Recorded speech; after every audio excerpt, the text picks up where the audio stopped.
Assalamualaikum warahmatullahi wabarakatuh.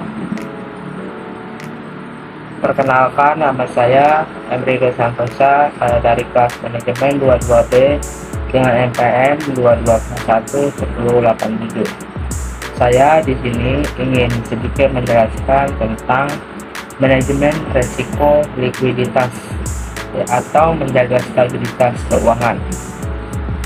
Manajemen resiko likuiditas menjadi sangat penting bagi perusahaan untuk memastikan kemampuan mereka dalam memenuhi kewajiban jangka pendek. Dengan mengelola resiko likuiditas secara efektif, perusahaan dapat menjaga kesehatan dan keuangan dan mempertahankan kepercayaan pemantauan kepentingan. Definisi resiko likuiditas yaitu adalah resiko bahwa perusahaan tidak dapat memenuhi kewajiban pembayaran saat jatuh tempo karena ketidakmampuan untuk mengubah aset menjadi kas atau mendapatkan pendanaan yang cukup. Selanjutnya, dampak resiko likuiditas yang tidak dikelola dengan baik dapat menyebabkan kehilangan kepercayaan, kesulitan operasional, dan bahkan kebangkrutan untuk perusahaannya. Selanjutnya, sumber-sumber resiko likuiditas yaitu ada tiga. Yang pertama, arus kas tidak stabil. Ketidakpastian adalah dalam arus kas masuk dan keluar perusahaan dapat memicu resiko likuiditas. Yang kedua, ketergantungan pada pendanaan eksternal. Ketergantungan yang berlebihan pada pinjaman atau obligasi dapat meningkatkan resiko likuiditas. Dan yang ketiga, perubahan kondisi pasar, yaitu fluktuasi suku bunga, nilai tukar, dan nilai harga aset dapat menimbulkan resiko likuiditas.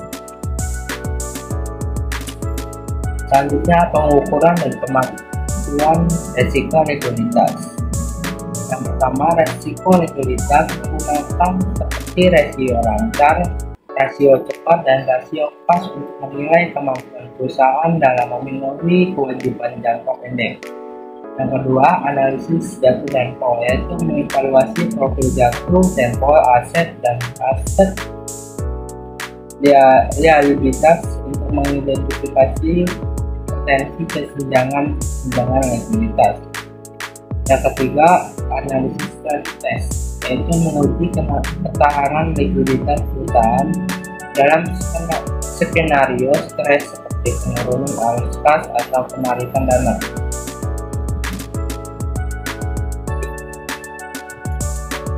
Selanjutnya, strategi pengolahan resiko likuiditas. Yang pertama, diversifikasi sumber pendanaan, yaitu mengembangkan berbagai sumber pendanaan untuk mengurangi ketergantungan pada satu sumber pendanaan. Yang kedua, manajemen arus kas, memantau dan merencanakan arus kas secara cermat untuk memastikan tersedianya dana yang cukup.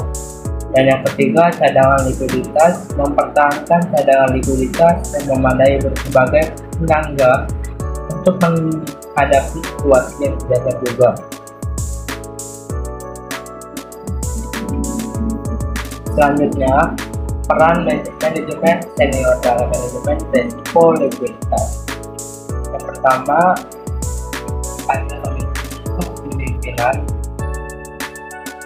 Kepemimpinan pastinya sendiri yaitu peran penting dalam menetapkan kebijakan dan strategi manajemen resiko likuiditas yang efektif. Terus selanjutnya, pengawasan, yaitu manajemen senior perlu memantau dan mengevaluasi pelaksanaan manajemen resiko likuiditas secara berkala. Dan yang ketiga, pengambilan keputusan, yaitu manajemen senior harus membuat keputusan strategis untuk mengolah risiko likuiditas sesuai dengan profil risiko perusahaan. Selanjutnya, kepatuhan terhadap peraturan dan regulasi. Yang pertama, identifikasi peraturan, yaitu memahami dan mengidentifikasi peraturan dan regulasi terkait manajemen risiko likuiditas yang berlaku. Selanjutnya, yang kedua, penyesuaian kebijakan, menyesuaikan kebijakan dan prosedur manajemen risiko likuiditas agar sesuai dengan persyaratan peraturan.